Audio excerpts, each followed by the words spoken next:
Hey, I'm Antonia. This is Universally Me. This is going to be a little bit of an experiment of sorts because today I'm filming from my iPhone, which I've never done before, so I'm not quite sure how that's going to turn out.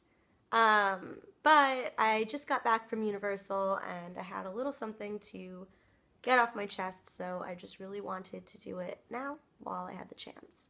Um, I guess I go to Universal quite a bit. I will wander the back lot. I go see my friends who work there.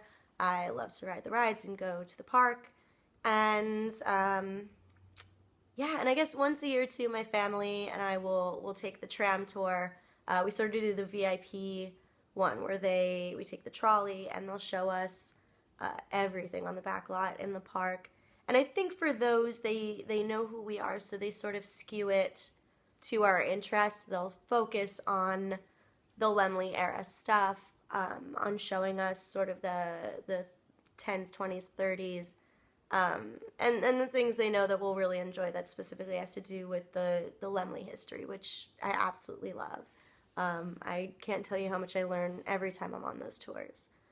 But I guess that I don't do the regular tour that often.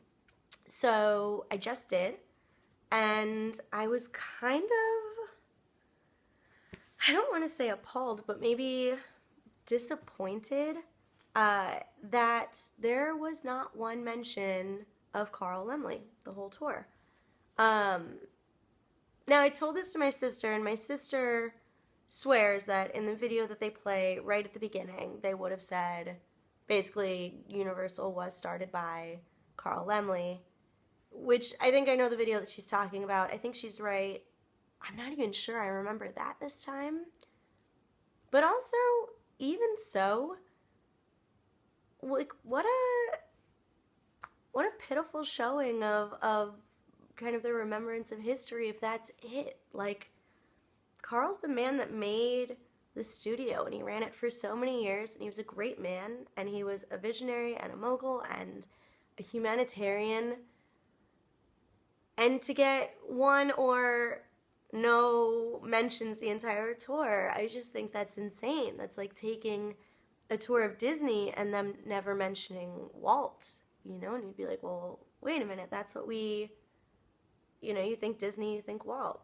Those go hand in hand. And it should be, I think, that way with Carl. So yeah, I guess I just have a little bit of a call to action, which is when you go to the park, when you go to the studio, ask about the history and ask about Carl, and let them know that stuff is important, and that there are people out there who do care about the history, who do care about the origins of the studio. I think that, if we make a good showing, they'll realize that it's important to do. And I think it's important for the people who don't, sort of the newer generation who doesn't know the history.